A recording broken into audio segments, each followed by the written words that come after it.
কেশবানন্দ যে সংবাদ পেয়েছেন সুপুরের আনন্দ গোস্বামীর গড় তৈয়ারি সম্পর্কে, সে সংবাদ মিথ্যা নয়। সংবাদ এখনো সকল লোক জানে না। যারা গড়ের গড়ন কাজ দেখেছে তাদের মধ্যে সন্দেহ উদ্বিগ্ন হয়ে উঠেছে, যেন গড় গড় মনে হচ্ছে। আনন্দচাঁদ নববৃন্দাবন তৈরি করাচ্ছিলেন। যমুনা পুলিন, দ্বাদশ বন, গিরি গোবর্ধন, রাসমঞ্চ, দোলমঞ্চ, ঝুলনমঞ্চ ইত্যাদি বৃন্দাবনের অনুকরণে শ্রীকৃষ্ণ লীলা ভবনগুলি প্রকট করবার আয়োজন করেছেন অনেক দিন থেকেই। রাসমঞ্চ, ঝুলনমঞ্চ, দোলমঞ্চগুলি তৈরি হয়েছে প্রথমেই। এখন তৈরি হচ্ছে যমুনা পুলিন এবং ঘাটগুলি। লম্বা নদীর আকারের ঝিল কাটা হচ্ছিল এবং চারিপাশে 4টি সিংহদ্বার তৈরি হচ্ছিল। হঠাৎ লোকের একদিন চোখে পড়ল যে ঝিল কাটা মাটিগুলি থেকে যে পাড় তৈরি হয়েছে, সে পাড় আর গড়বন্দির পগার অর্থাৎ মাটির তৈরি সুদৃঢ় গড় বেষ্টনীতে কোনো তফাৎ নাই, এবং সেই বেষ্টনীর ওপর এমন ঘন করে গাছের ডাল কেটে লাগানো হয়েছে যে আগামী 2 বর্ষার জল পেয়ে ডালগুলি সজীব বৃক্ষে পরিণত হয়ে দুর্ভেদ্য বৃক্ষ বেষ্টনীতে পরিণত হবে। মানুষ দূরের কথা, সে বেষ্টনী পার হয়ে শেয়াল কুকুরও ঢুকতে পারবে না। তীর দূরের কথা, বন্দুকের গুলিও সে বেষ্টনী ভেদ করতে পারবে না। এবং চারপাশে যে 4টি ফটক তৈরি হচ্ছে তার চেহারাও ঠিক গড়ের ফটকের চেহারা নিচ্ছে। তবে এটা এখনো ঠিক সর্বসাধারণের চোখের ঠেকবার মতন গড়ন নেয়নি। যারা হাতিমপুর রাজনগর এবং গড়ের চেহারা দেখেছে, তাদের মধ্যে যারা চতুর বুদ্ধিমান তারাই এরা ধরতে পেরেছে। 2-1 জন এ নিয়ে খুব খোঁজ খবরও করেছে। তাতে তারা যা শুনেছে সে শুনে তারা বিস্মিত না হয়ে পারেনি। তারা শুনেছে যে আপনা আপনি অর্থাৎ যারা কাজকর্ম করছে হাতে হাতিয়ারে, তাদের অজ্ঞাতসারেই এমনি চেহারা হয়ে যাচ্ছে। অর্থাৎ আঁকা বাঁকা ঝিল কেটে মাটি ফেলে পাড় তৈরি করতে গিয়ে দেখা গেল যে ঠিক গড়বন্দির পগার হয়ে গিয়েছে। ফটক তৈরি করতে গিয়ে রাজমিস্ত্রিদের অজ্ঞাতসারে গড়ের ফটক হয়ে যাচ্ছে। আনন্দচাঁদ বলেছেন, শ্যামসুন্দরের অভিপ্রায় হচ্ছে। কি অভিপ্রায় এখনো বলেননি। আনন্দচাঁদের কথায় অবিশ্বাস করবে কে? গোস্বামী এ অঞ্চলে সিদ্ধ পুরুষ বলেই সুপরিচিত। গৃহস্থ বৈষ্ণবদের সর্বপ্রধান গুরু, মাথার মণি, বিচিত্র মানুষ, যুগল ভাবের উপাসক, ভাবুক চূড়ামণি, রসিকদের মহাজন, অথচ নারী সংস্পর্শহীন ব্রহ্মচারী, অকৃতদার, বিপুল বিষয় সম্পত্তির অধিকারী, অথচ নিরাসক্ত সন্ন্যাসী। বিষয় তাকে অর্জন করতে হয় না, বিষয় তার কাছে এসে প্রায় আত্মসমর্পণ করে। এ অঞ্চলে গৃহস্থ বৈষ্ণবদের যারা সন্তানহীন বা নিকট উত্তরাধিকারীহীন, তাদের অন্তে তাদের সম্পত্তির উত্তরাধিকারী হন আনন্দচাঁদ। তাদের পারলৌকিক ক্রিয়ার দায় তারই। তার এ অধিকার বৈষ্ণব গৃহস্থ সম্প্রদায় দিয়েছে। লোকের বিশ্বাস, আনন্দচাঁদ যাদের পারলৌকিক ক্রিয়া করেন তাদের সংসার জীবনের কর্ম যাই হোক না কেন, মোক্ষ তাদের অবধারিত। এমন অনেক ভক্ত আছে যারা নিঃসন্তান হয়ে মৃত্যু কামনা করে। তাতে তার পারলৌকিক ক্রিয়ার দায় আনন্দচাঁদের ওপর গিয়ে পড়ে। এইভাবেই আপনা থেকে বিপুল বিষয় আনন্দচাঁদের হাতে এসেছে। সে বিষয় আনন্দচাঁদ তার উপাস্য দেবতা শ্যামসুন্দরকে সমর্পণ করেন। তারই সেবক হিসাবে পরিচালনা করেন নিজে নিরাসক্ত সন্ন্যাসী। বাউল বৈরাগীদের এ অধিকার ছিল ইলামবাজারের প্রেমদাস মহান্তের। এখন তার উত্তরাধিকারিণী কৃষ্ণদাসী মাঝি। এ নিয়ে প্রেমদাস মহান্তের সঙ্গে আনন্দচাঁদের একটা নাকি আপোষ মীমাংসা হয়েছিল। সে অনেক দিনের কথা, 25 বছর পূর্বের কথা। অবশ্য সবই লোকের কথা, লোকপ্রবাদ। তখন বৈষ্ণবতন্ত্রের সাধনকামী বহু লোক, সিদ্ধপুরুষ বাউল বৈরাগী, প্রেমদাস বৈরাগীর কাছে যারা দীক্ষা নিত বা সাধন ভজন শিক্ষা নিত, তাদের ওপর এবং বাউলদের ওপর ব্রাহ্মণ গুরু গোসাইরা প্রায় ক্ষিপ্ত হয়ে উঠেছিল। যারা দীক্ষা নিত তাদের পতিত করবার বিধানও তারা জারি করেছিল। কিন্তু জাতহীন কুলহীন বাউলদের কি করবে তারা? ওদিকে পরকীয়া মতে বিশেষ তন্ত্রে সাধন ভজনের স্রোত এমনই প্রবল যে এ বিধান সত্ত্বেও গোপনে প্রেমদাসের গুরুগিরি প্রায় অবাধে চলত। ব্রাহ্মণেরা অনেক কিছু নূতন মতের প্রচলন করেছিলেন। তারা অর্থাৎ গুরু পেশাধারী ব্রাহ্মণেরা বাড়িতে প্রায় হাট বসিয়ে দেবতার সেবা বসিয়ে দিয়েছিলেন। একটা খড় আটচালা নাট মন্দিরের চারিদিকে কালী, দুর্গা, শিব, রাধা গোবিন্দ বিগ্রহ স্থাপন করে ফুল, বেলপাতা, তুলসীপাত্র, আতপ চাল এবং গুড় নিয়ে যথাসাধ্য পূজার ব্যবস্থা করতেন। নিজে শাক্ত, শৈব, বৈষ্ণব যে মন্ত্রের উপাসক হোক, যে কোনো মন্ত্রে দীক্ষা দেওয়ার ব্যবস্থা তাদের ছিল। এবার সে ব্যবস্থাকে ফলাও করে প্রায় 20 মন্ত্রের ব্যবস্থা খুলে দিলেন। প্রেমদাস হেসে বলতো, বামুন মশাইরা কেয়া ঘাট ডাক নিয়েছেন গো, কড়ি দিয়ে মন্তর নিলেই লাইয়ের জায়গা কেনা হয়ে যাবে। বছরে বছরে পেনামি আর ছেড়াদের সময় গুরুবরণ সুখ সজ্জে দিও, তাহলেই ওপারে নন্দন কাননে মৌরসী পাটটা কেনা হয়ে যাবে। ব্রাহ্মণেরা, বিশেষ করে শাক্ত ব্রাহ্মণেরা অট্ট হাসি হাসতেন। বলতেন, পটদের পট দেখেছিস, নরকের সাজা, নেড়ানেড়িদের গরম তেলে ফেলে ভাজবে। সশব্দে বলতেন, ছ্যাক, কালো কালো, ও পথে ওই গতি। শুধু ব্যঙ্গ রহস্যেই এমন বিষয়ে শেষ হয় না। মানুষের অন্তরে তৃষ্ণা অকৃত্রিম। সে সুরায় মেটে না, শরবতেও মেটে না। সে জল ও ধারার উৎসের জন্য ব্যাকুল।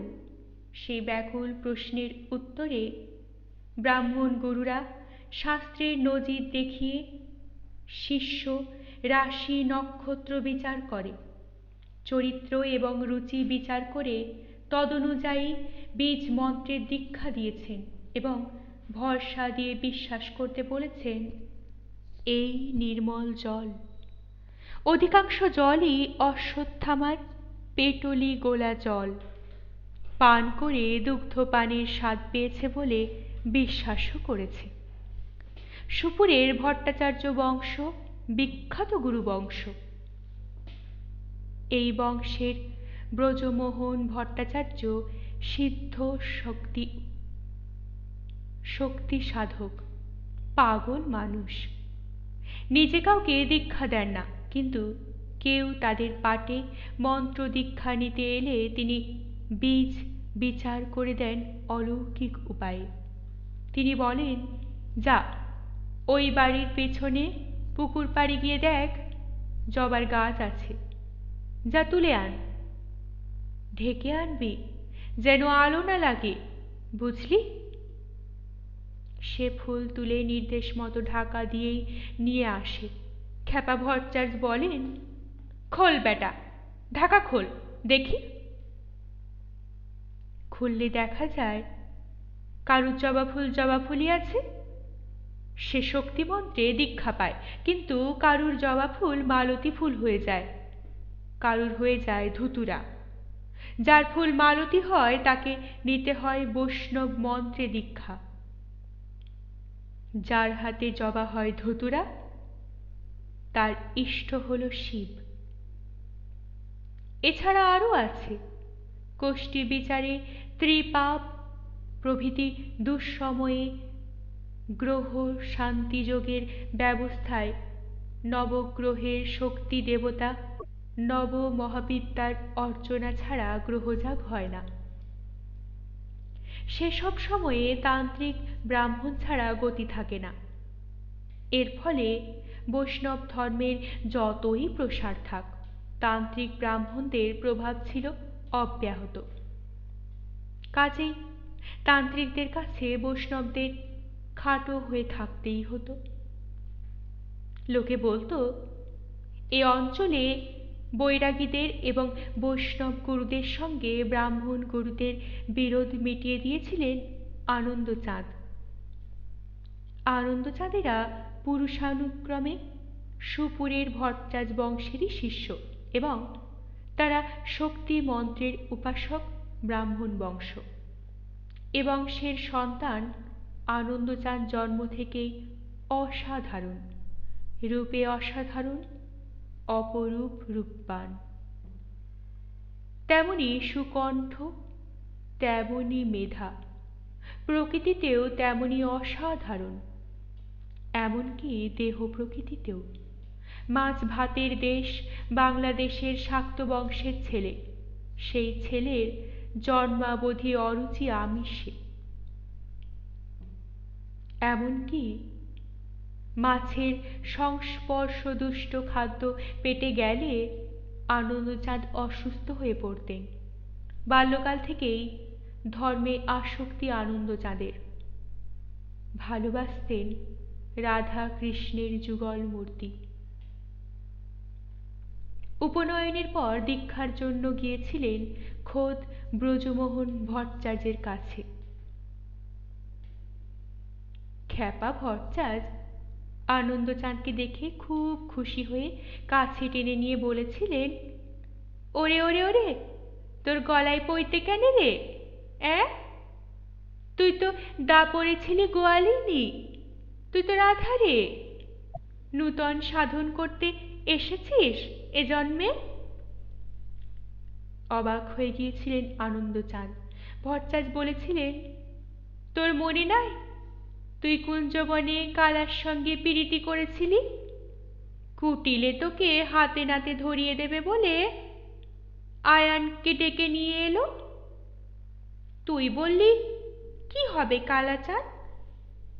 কালাচাঁদ বললে, ভয় কি, আমি কালী হচ্ছি, তুমি আমাকে পূজা করো। কালা হলেন কালী, মালতী মালা হলো জবার মালা, শ্বেত চন্দন হলো রক্তচন্দন। দেখে শুনে আয়ান খুশি হলো, রাধার মান বাঁচল, কিন্তু তার মাসুল দিতে হবে তো। এ জন্মে তোকে কালীকে কালা করতে হবে রে, জবা ফুলকে মালতী ফুল করতে হবে। হ্যাঁ, দীক্ষা তোকে আমি নিজে দেব এই কালী মন্ত্রে। সাধনা করতে করতে একদিন সামনে দেখবি কালী হলেন কালাচাঁদ, শক্তি বীজ হয়ে যাবে বৈষ্ণব বীজ। ভয় নাই রে, ভয় নাই। 15 আনা হয়ে আছে, বাকি 1 আনা। আপনিই হবে রে, আপনিই হবে। কালীর সামনে আসন করে বসলেই বুকের ভেতরটা খালুবালু করবে, টনটন করবে। চোখ থেকে জলের বান ডাকবে, সেই জলের অভিষেকে কালী হবে কালা। মুন্ডমালা হবে বনমালা, জবার মালা হবে মালতী মালা। অঙ্গের দাগ ধুয়ে যাবে। বস রে বেটা বস, দিয়ে দি কানে ফু, জয় কালী জয় কালী জয় কালী। আনন্দচাঁদকে তিনি শক্তি মন্ত্রে দীক্ষা দিয়েছিলেন। আনন্দচাঁদ বলতে পারেনি, না না, আমাকে বৈষ্ণব যুগল মন্ত্রে দীক্ষা দাও। কঠিন মর্ম যন্ত্রণা ভোগ করতে হয়েছিল আনন্দচাঁদকে। মধ্যে মধ্যে চিৎকার করে উঠতেন ঘুমের মধ্যে। সেই মর্ম যন্ত্রণায় অধীর হয়ে তিনি গিয়েছিলেন বৈরাগী বাউল সাধক প্রেমদাস মাহান্তের কাছে। গিয়ে তিনি ভুল করেছিলেন। প্রেমদাসের সিদ্ধি ছিল যোগিনী বিদ্যার সিদ্ধি, শুদ্ধ ভগবৎ সাধনার সিদ্ধি থেকে সেই সিদ্ধি নিচের স্তরের সিদ্ধি। অষ্টাদশ শতাব্দীর প্রথম ভাগ তখন ডাকিনী যোগিনী পিশাচ প্রভৃতি নানান ধরনের সাধনা ও সিদ্ধির বিশ্বাস এবং অস্তিত্ব বিপুল ও প্রবল। প্রেমচাঁদ আনন্দচাঁদের মতো এমন সর্বসুলক্ষণযুক্ত ব্রাহ্মণ সন্তানকে, বিশেষ করে তান্ত্রিক ভট্টাচার্যের শিষ্যকে মন্ত্র ভিক্ষার্থী হিসাবে পেয়ে আনন্দে উল্লাসে দু হাত তুলে নিতেছিল এবং আনন্দচাঁদকে যোগিনী বিদ্যা দিয়ে এক রাত্রের সাধনায় সিদ্ধি পর্যন্ত পাইয়ে দিয়েছিল। বলেছিল, জয় গুরু, তোমার জন্যেই তো বসে আছি গো, পরম ধন্যী, দেবো, আজই দেবো, এই রাত্রেই দেবো, শ্যামা শ্যামা হবে চোখের পলকে। ভাবনা কিসে? দিন দেখেনি, ক্ষণ দেখেনি, আনন্দচাঁদকে দীক্ষা দিতে বসে গিয়েছিল। শ্যামা মূর্তি সত্য সত্যই নটবর বংশীধারী শ্যাম রূপে প্রকট হয়েছিলেন আনন্দচাঁদের চোখের সম্মুখে, কিন্তু শুধুই শ্যাম, পাশে রাধার প্রকাশ হয়নি। আনন্দচাঁদ বলেছিলেন, রাধা কই মহান্ত, রাধা?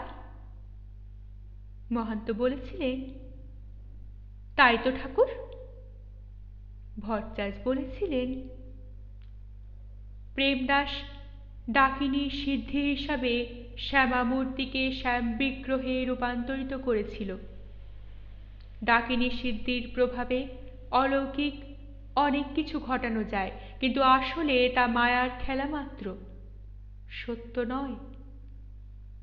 শেষ পর্যন্ত প্রেমদাস নিজেই এ সত্য স্বীকার করে বলেছিল, ঠাকুর, এরপর তোমাকে সাধনা করে আসল সিদ্ধি পেতে হবে।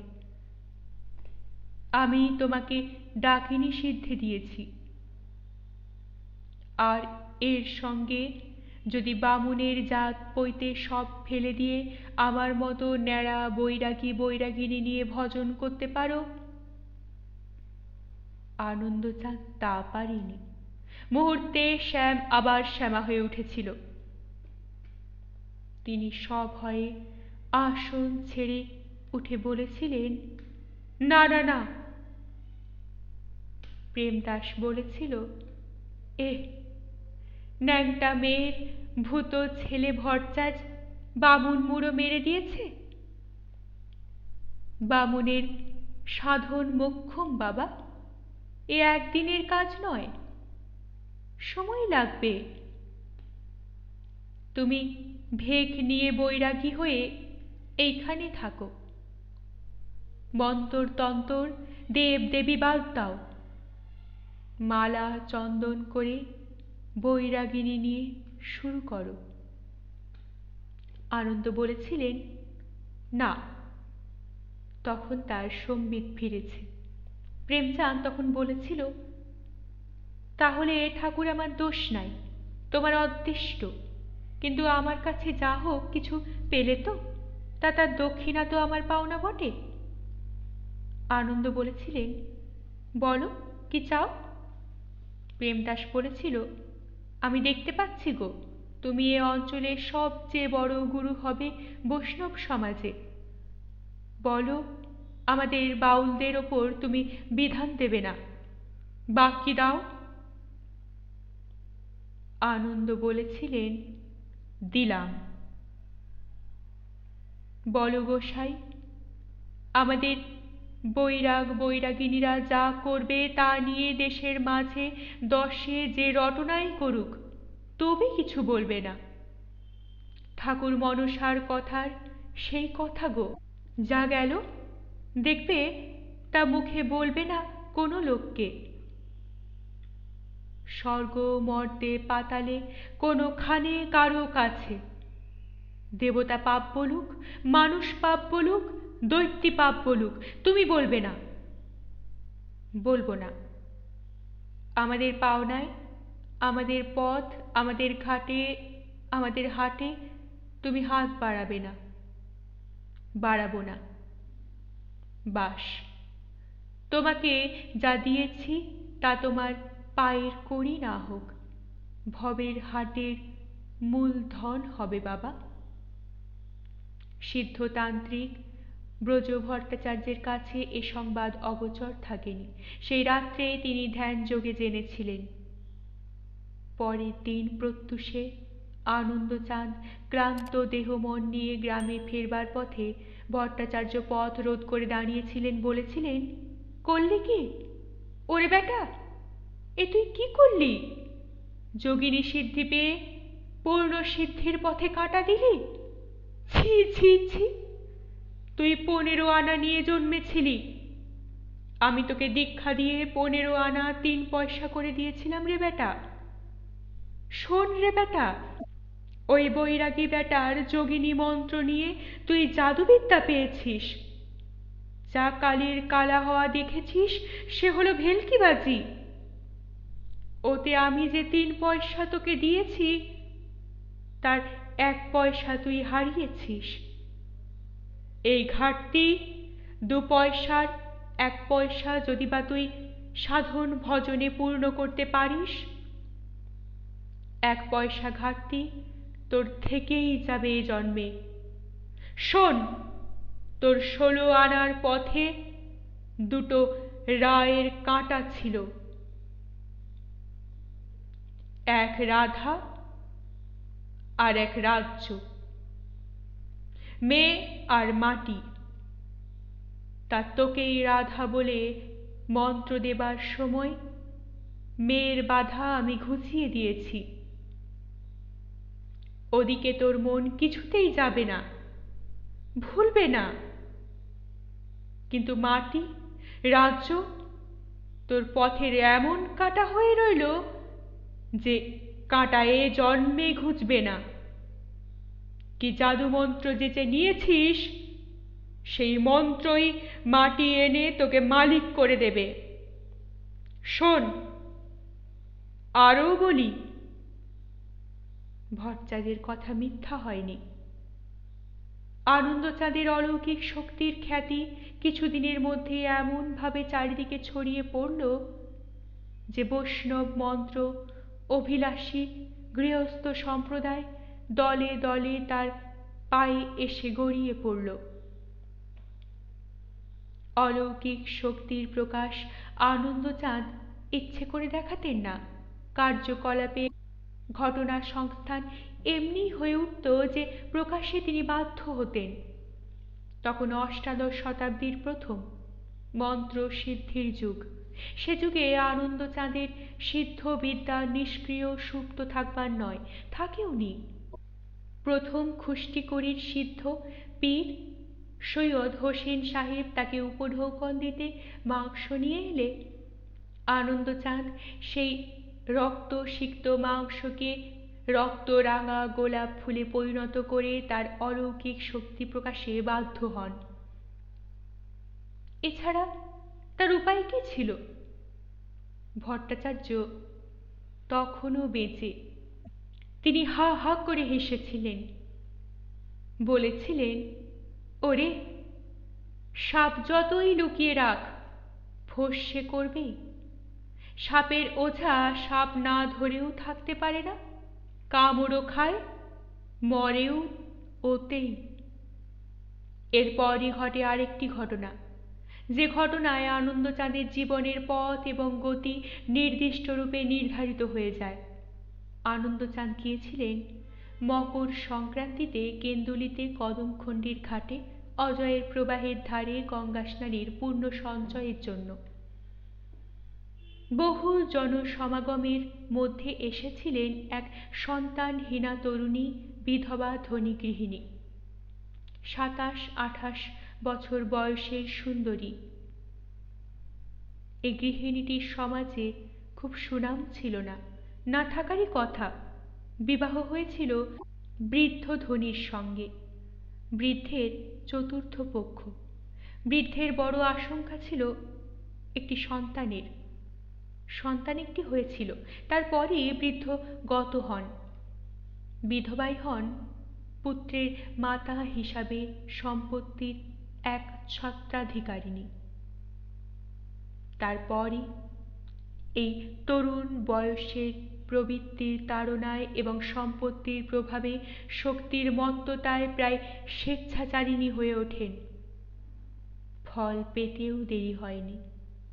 5 বৎসরের সুন্দর ছেলেটি মারা যায়। লোকে ভেবেছিল এই আঘাতে তার চৈতন্য হবে, কিন্তু আশ্চর্যের কথা, ফল হয়েছিল বিপরীত। বিধবাটি যেন বন্ধনহীন হয়ে স্বেচ্ছাচারে প্রমত্ত হয়ে উঠেছিলেন। তিনি এই ধরনের মেলা তীর্থে যেতেন বিপুল সমারোহ করে। উদ্দেশ্য পূর্ণ সঞ্চয় নয়, প্রমত্ততার ঘূর্ণাবর্তে অবগাহন করা। জয়দেবের মেলায় আনন্দচাঁদকে দেখে তিনি উন্মত্ত হয়ে উঠে তার কাছে লোক পাঠিয়েছিলেন। আনন্দচাঁদ একটু হেসে বলেছিলেন, আমি তো যেতে পারবো না, তাকে আসতে বলো এখানে। প্রমত্তা বিধবা তাই এসেছিলেন এবং এসেই স্তম্ভিত হয়ে দাঁড়িয়ে বুক ফাটিয়ে চিৎকার করে কেঁদে উঠেছিলেন, গোপাল, আমার গোপাল, ওরে গোপাল। 2 হাত বাড়িয়ে আনন্দচাঁদের দিকে কয়েক পা এগিয়ে এসে থমকে দাঁড়িয়ে গিয়েছিলেন। প্রশ্ন করেছিলেন, তুমি কে? তুমি? আমার গোপাল কই? আমার গোপাল? প্রবৃত্তি প্রমত্তা বিধবা আনন্দচাঁদের কাছে এসে তার মধ্যে দেখেছিলেন তার মতো সন্তানকে। মনে হয়েছিল তার 5 বছর বয়সের সেই সন্তানটি বসে আছে। 2 হাত বাড়িয়ে তাকে বুকে জড়িয়ে ধরতে এগিয়ে এসে দেখলেন, কোথায় গোপাল? গোপাল নয়, বসে আছেন আনন্দচাঁদ। আনন্দচাঁদ হেসে বলেছিলেন, কেন মা? এই তো আমি তোমার গোপাল। বিধবা আবার আনন্দচাঁদের মধ্যে তার মৃত সন্তানকে দেখেছিলেন এবং এরপর আছাড় খেয়ে পড়েছিলেন আনন্দচাঁদের পায়ের উপর। চোখের জলে ভেসে গিয়েছিল বিধবার প্রবৃত্তির তাড়না। 2টি পা ধরে স্বীকার করেছিলেন জীবনের সকল পাপ। আনন্দচাঁদ বলেছিলেন, সব পাপ তো চোখের জলে ধুয়ে আমার পায়ে ঢেলে দিলে, আবার ভয় কি? বিধবা বলেছিলেন, আবার যদি সেই মতি জাগে? জাগবে না, আমি তোমায় মন্ত্র দেব, সেই মন্ত্র জপে রক্ষা পাবে। কয়েক মুহূর্ত স্তব্ধ থেকে বিধবা বলে উঠেছিলেন, না না না। কেন? আমার গোপালকে তো তাহলে দেখতে পাবো না তোমার মধ্যে, তুমি যে আমার গুরু হবে। তবুও পাবে, আমি তোমায় কথা দিচ্ছি। তাহলে আর এক শর্ত করতে হবে, আমার মৃত্যুর পর আমার সম্পত্তি তোমাকে নিতে হবে। আমি নিশ্চিন্ত হয়ে সুখে চোখ বুঝব, জেনে যাব আমার ধন আমার গোপাল পেলে। নেব, কিন্তু আমার দেবতার নামে নেব, সে তোমার যা খুশি।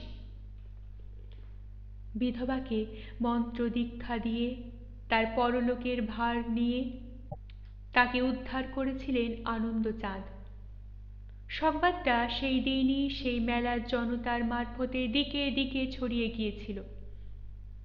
ব্রজমোহন ভট্টাচার্য হা হা করে হেসেছিলেন, বলেছিলেন, আমি জানি, আমি জানি, মাটির চোরা বালিতে বেটার পা ডুববেই।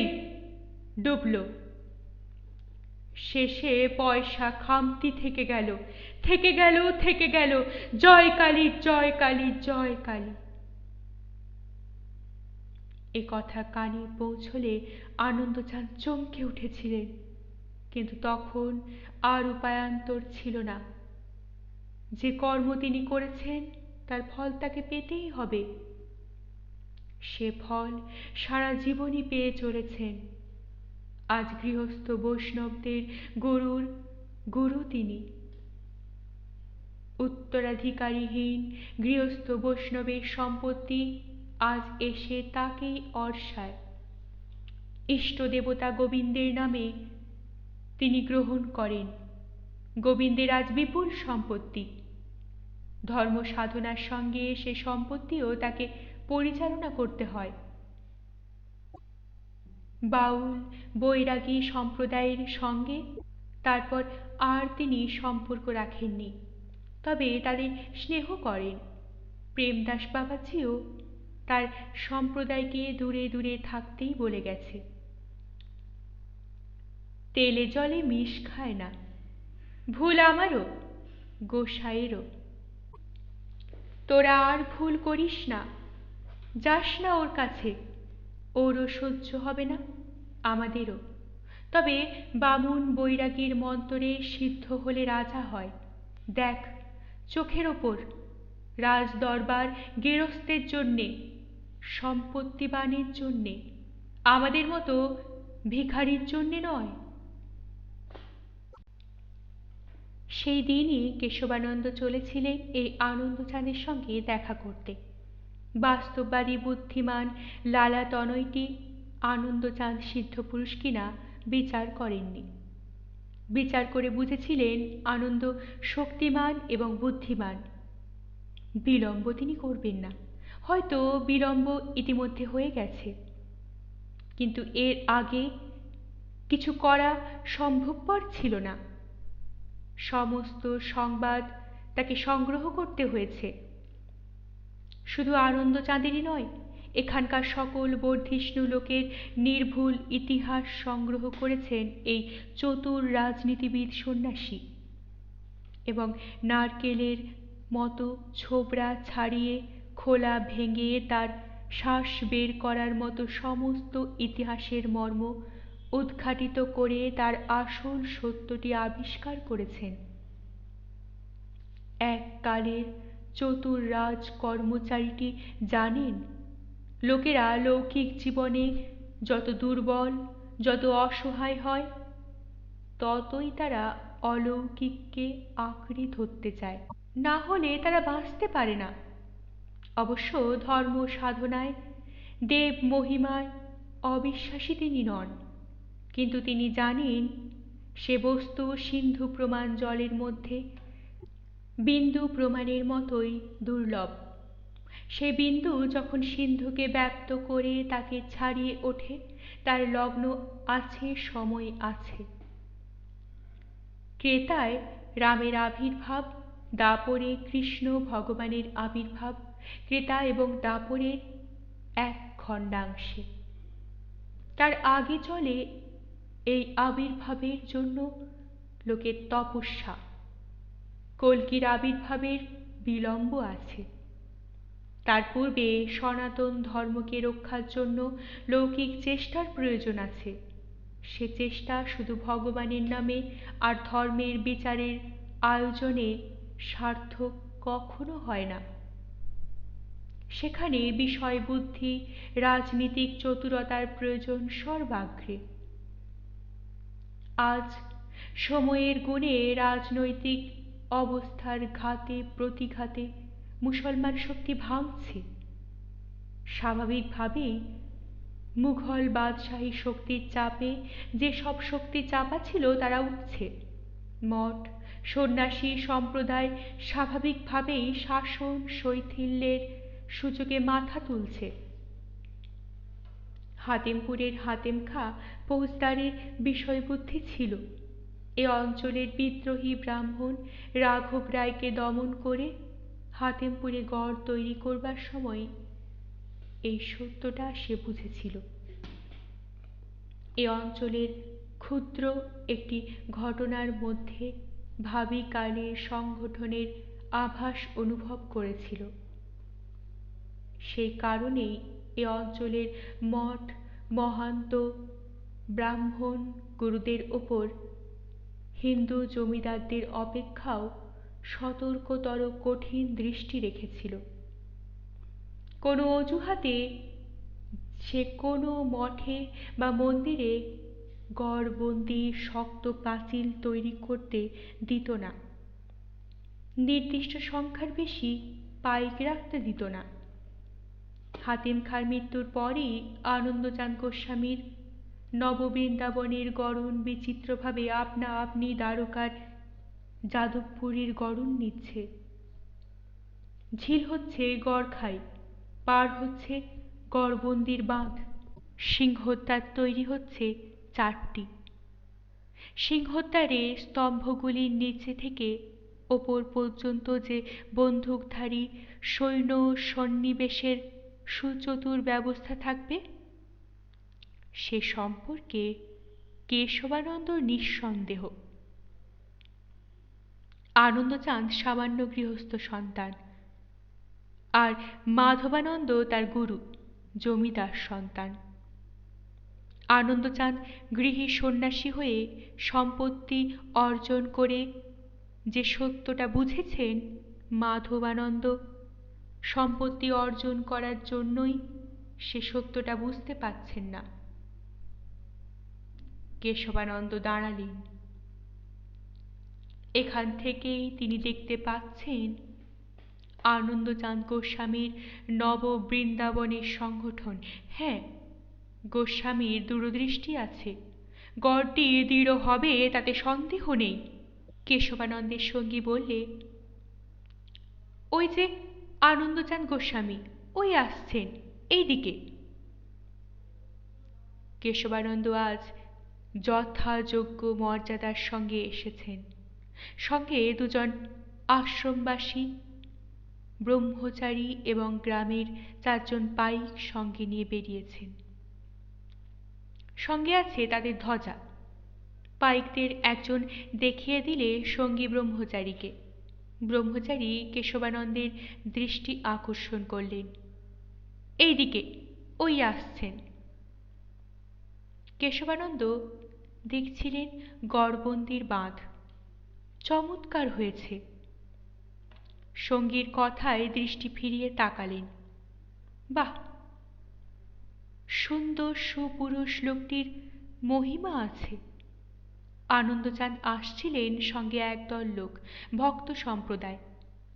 কেশবানন্দ অগ্রসর হলেন। আনন্দচাঁদও তাদের ধ্বজা লক্ষ্য করেছিলেন। তিনি দাঁড়ালেন, কিছু বললেন দলস্থ লোকদের। দল থেকে 2 জন লোক তাদের দিকে এগিয়ে এলো। কেশবানন্দ হাত তুলে বললেন, জয় কংসারী কানাইয়ালাল কি জয়। আনন্দচাঁদের লোকেরা বললেন, জয় শ্যামসুন্দর। কেশবানন্দ বললেন, গোস্বামী ঠাকুরের সাক্ষাৎ প্রার্থী হয়ে এসেছি। ওপারের কংসারী মঠ থেকে আসছি আমরা। আসুন আসুন। শ্যামসুন্দর আজ ভক্তের আগমনে তৃপ্ত হয়েছেন। এরই মধ্যে একজন দ্রুত পদে এগিয়ে চলে গেল, সংবাদ দিল আনন্দচাঁদকে। আনন্দচাঁদও অগ্রসর হলেন। কাছাকাছি হতেই সম্ভাষণ জানালেন, নম নারায়ণায়। প্রত্যভিবাদনে নারায়ণকে প্রণাম জানিয়ে কেশবানন্দ বললেন, ত্রুটি স্বীকার করছি। অনেক পূর্বেই আপনার সঙ্গে সাক্ষাৎ করা আমাদের কর্তব্য ছিল। হেসে আনন্দচাঁদ বললেন, কর্তব্য আমারই ছিল আগে। যেহেতু না আপনারাই এখানে আগন্তুক, বিশেষ করে কেন্দুলিতে সন্ন্যাসী ছদ্মবেশী বর্গীদের সঙ্গে আপনারা যে বীরত্বের সঙ্গে লড়াই করেছেন, তাতে তার পরদিন থেকে নিত্য ভাবি আপনাদের আশ্রম দর্শন করে আসব। কিন্তু কিন্তু বলে চুপ করলেন আনন্দচাঁদ। কেশবানন্দ বললেন, অতিথিকে আতিথ্যে কার্পণ্য অবশ্যই অধর্ম, কিন্তু বিশ্বাস একটি কর্ম দেখেই করা যায় না।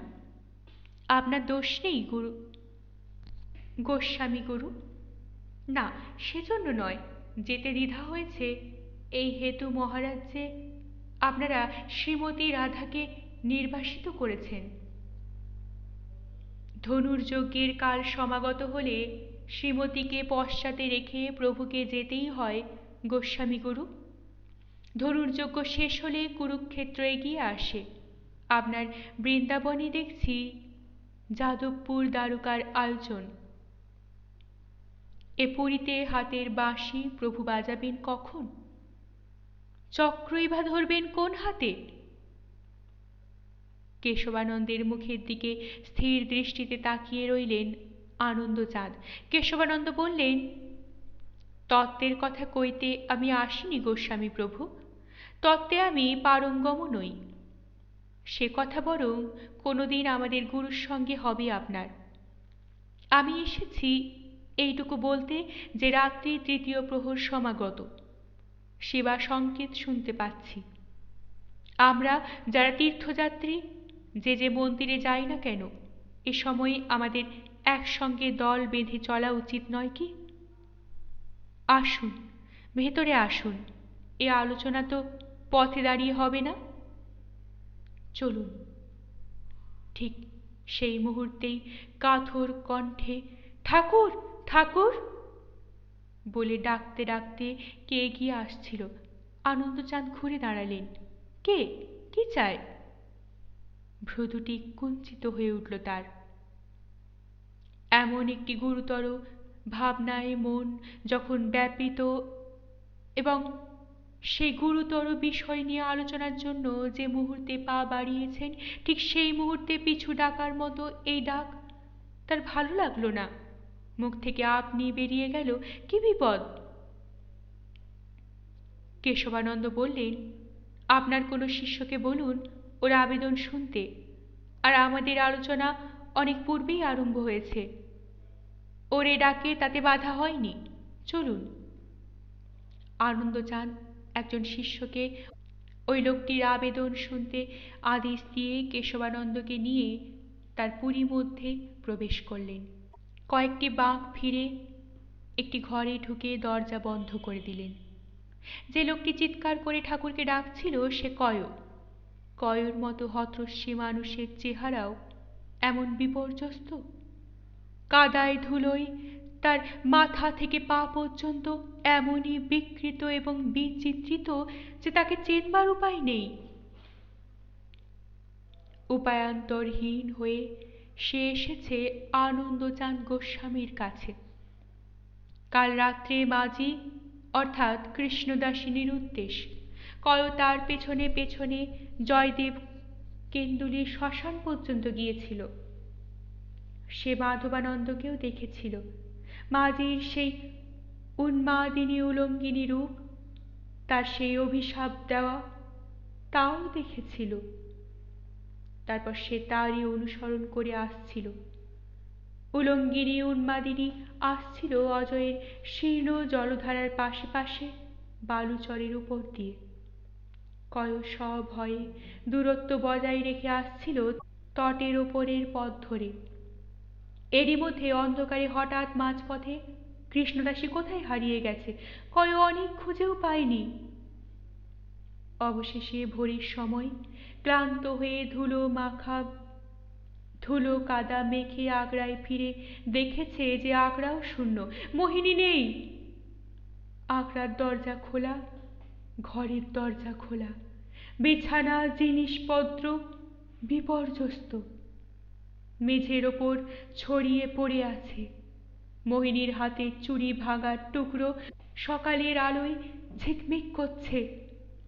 আশপাশের লোকের কাছে সন্ধান করেও সংবাদ পায়নি, কেউ দেয়নি। ওই সংবাদ না দেওয়াতেই সে মোহিনীর সঠিক সংবাদ পেয়েছে। তাকে বর্বর অক্রূরের চরেরা চুরি বা ডাকাতি করে নিয়ে পালিয়েছে।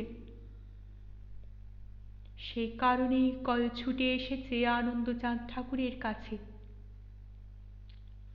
আনন্দচাঁদ এখানকার গৃহস্থ বৈষ্ণবদের গুরুর গুরু।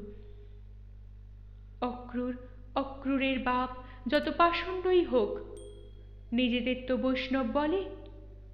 তোমার কথা অবশ্যই শুনবে। গোস্বামী ঠাকুর, মোহিনীকে রক্ষা করো, এ আবেদন জানাতে ছুটে এসেছে। সে এসে টলতে টলতে বসে পড়ল সামনের ফটকে। ভাঙা কর্কশ কণ্ঠে ডাকলে, গোস্বামী ঠাকুর, ঠাকুর। ঝড়ে লাট খাওয়া ভগ্ন কণ্ঠ কাকের মতোই তার সে কণ্ঠস্বর। ঠাকুর, তুমি রক্ষা করো অভাগিনীকে, ঠাকুর, ঠাকুর, ঠাকুর। কেশবানন্দ এবং আনন্দচাঁদ তখন হিন্দুস্থানের রাজশক্তির প্রস্তর কঠিন স্বরূপকে চোখের সামনে ধরে তীক্ষ্ণ সতর্ক দৃষ্টিতে বিশ্লেষণ করছিলেন। চুলের মতো অসংখ্য সরু দাগ দেখা দিয়েছে তার সর্বাঙ্গে। এই দাগগুলি ক্রমে ফাটলে পরিণত হবে, তারপর একদিন টুকরো টুকরো হয়ে ভেঙে পড়বে। কালস্য কুটিলা গতি। যদুপতির মথুরাপুরী আছে, কিন্তু সে যাদব গৌরব নেই। রঘুপতির রঘুবংশ গৌরব ভেঙে পড়ে। কাল ধর্ম, কিন্তু কাল ধর্ম পূর্ণ নয়, প্রকট হয় মানুষের চেষ্টায় উদ্যমে। রাজা গিয়ে রাজা হওয়া তো নিত্য নৈমিত্তিক ঘটনা। সিংহাসন খালি থাকে না, পূর্ণ হয়। ধর্মের অভ্যুত্থানের জন্য স্বতন্ত্র বিশেষ পথ চায় গোস্বামী গুরু। নদী অনেক নেমেছে পাহাড় থেকে, কিন্তু গঙ্গাজি যখন নামেন তখন স্বর্গ থেকে নামেন। তখন তাকে ধরার জন্য রুদ্রের মাথা পাতার প্রয়োজন হয়। আজ সতর্ক পদক্ষেপে অগ্রসর হতে হবে। আমি আপনার অস্ত্র সংগ্রহের ভার নিলাম, আপনি আমাদের সাহায্য করুন। ঠিক এই সময়টিতে কয়র শেষ উচ্চারিত সর্বোচ্চ কণ্ঠের দীর্ঘায়িত ঠাকুর ডাকের শব্দ বদ্ধ দ্বার ভেদ করে ক্ষীণ হয়ে অবশ্য ভেসে এলো। কিন্তু তার মধ্যেও কয়েক চেরা কর্কশ কণ্ঠস্বরে স্বরূপটি ঢাকা পড়ল না। তার সঙ্গে আরও ছিল মর্মান্তিক এক আকুতি। তারই স্পর্শে চমকে উঠলেন আনন্দচাঁদ। কে এমন আকুতির সঙ্গে কে ডাকে?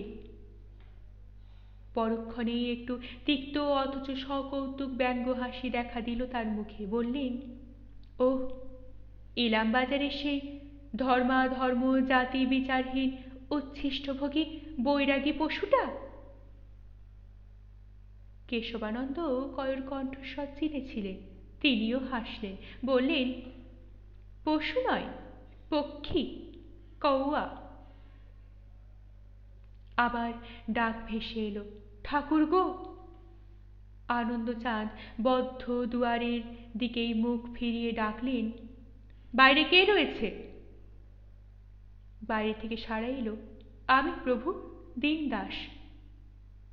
আনন্দচাঁদ বললেন, ইলামবাজারের ওই লোভী বৈরাগীটাকে খাদ্য দিয়ে বিদায় করো। দেখো গত রাতের উদ্বৃত্ত খাদ্যে কি আছে। চিৎকার করতে নিষেধ করো।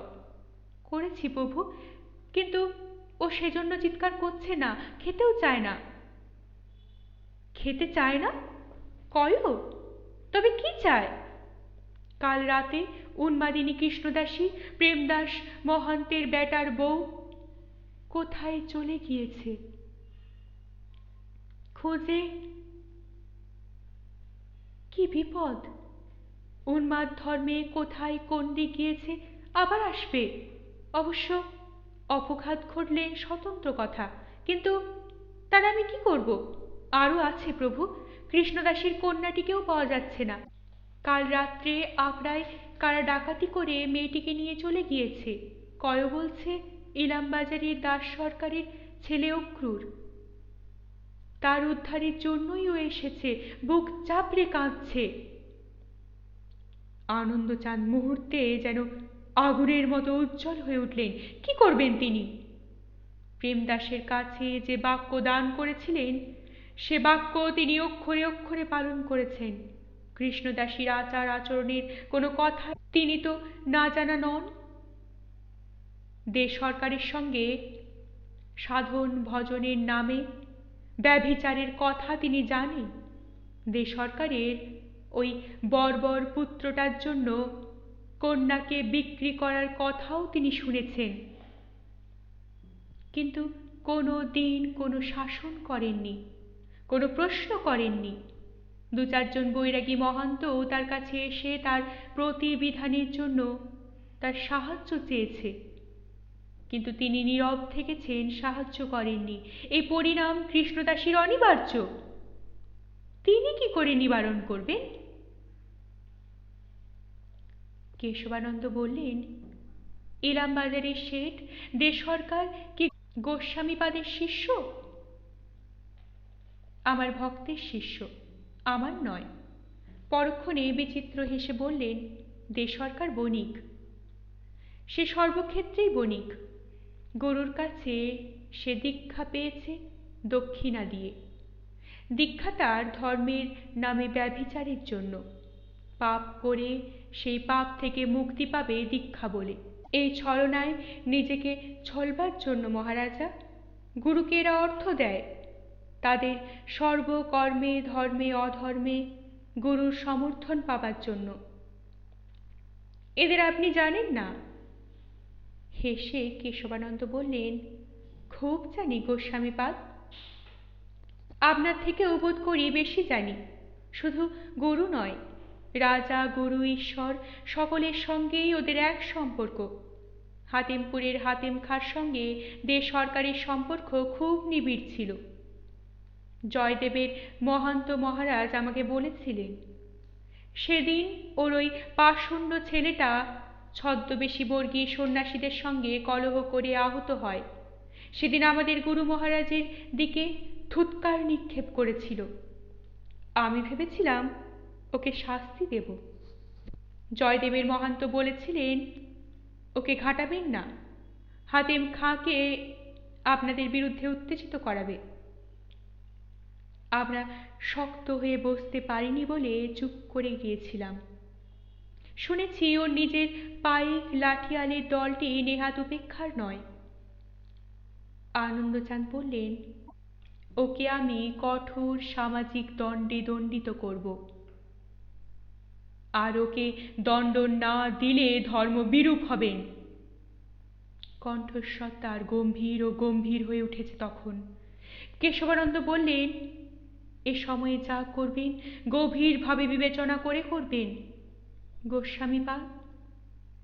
আপনার বৃন্দাবন দ্বারকা হয়ে উঠছে।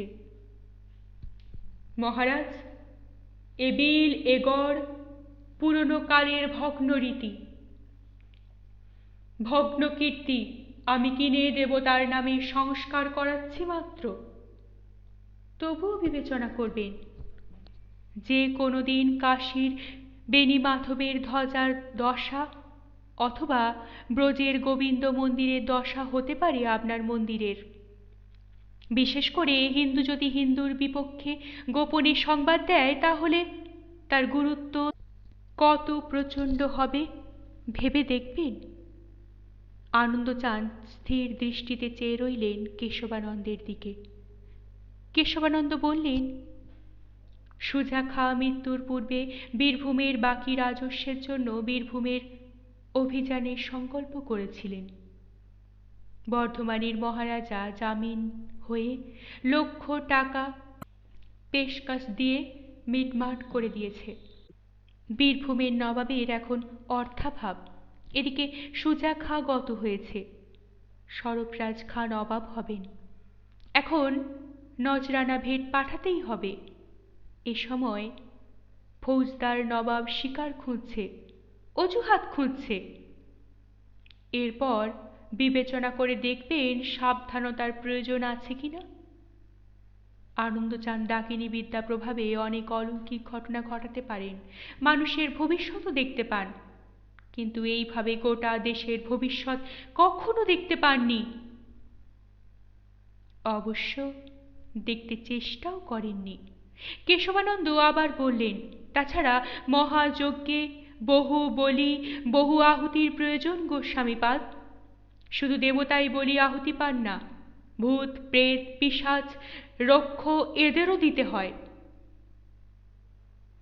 সাধন ভ্রষ্টা একটা শৈরিনীর কন্যা, তাও তো সে বিকৃতা।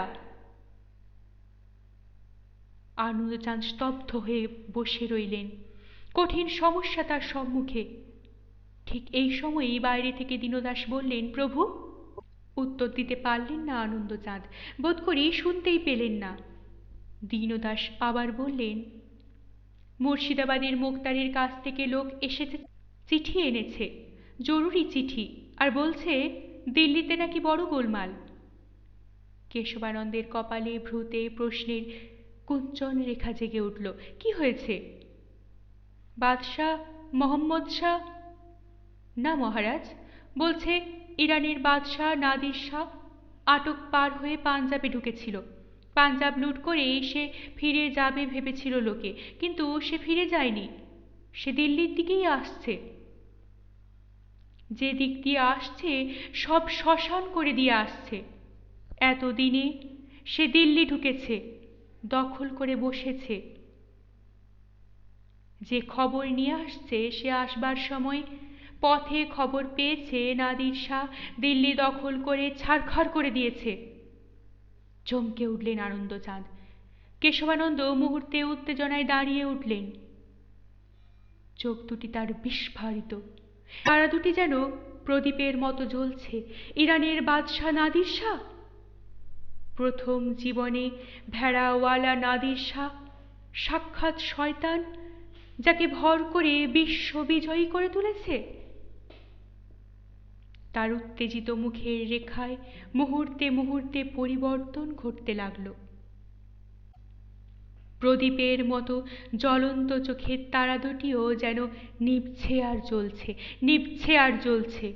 হঠাৎ তিনি চারিদিক চেয়ে দেখলেন, তারপর ঘরের মেঝেতে ফরাসের চৌকির নিচে রাখা বৃহৎ গুরুভার একখানা পাথর দু হাতে সবলে মাথার ওপর পর্যন্ত তুলে সেখানাকে মেঝের ওপর আছড়ে ফেলে দিলেন।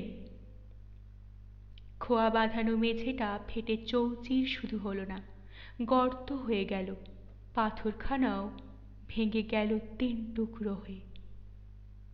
কেশবানন্দ গর্তের কাছে এসে বললেন, হিন্দুস্থানের বাদশাহী? পাথরখানার কাছে এসে বললেন, ইয়ে হ্যাঁ নাদির শাহী। তারপর বললেন, দুনো জায়গা, নাদির শাহীও থাকবে না। লগ্ন এসেছে, এখন খুব হুঁশিয়ার গোস্বামীপাদ, মহাযজ্ঞ আগুন জ্বলছে। ভালো লাগলে অবশ্যই লাইক করবেন, শেয়ার করবেন। পরবর্তী পর্বে চোখ রাখতে চ্যানেলটিকে অবশ্যই সাবস্ক্রাইব করবেন ও প্রতিটি পর্ব মিস না করার জন্য বেল আইকনটি প্রেস করবেন। আপনাদের অভিমত কমেন্ট বক্সে অবশ্যই জানাবেন। অনেক ধন্যবাদ। নমস্কার।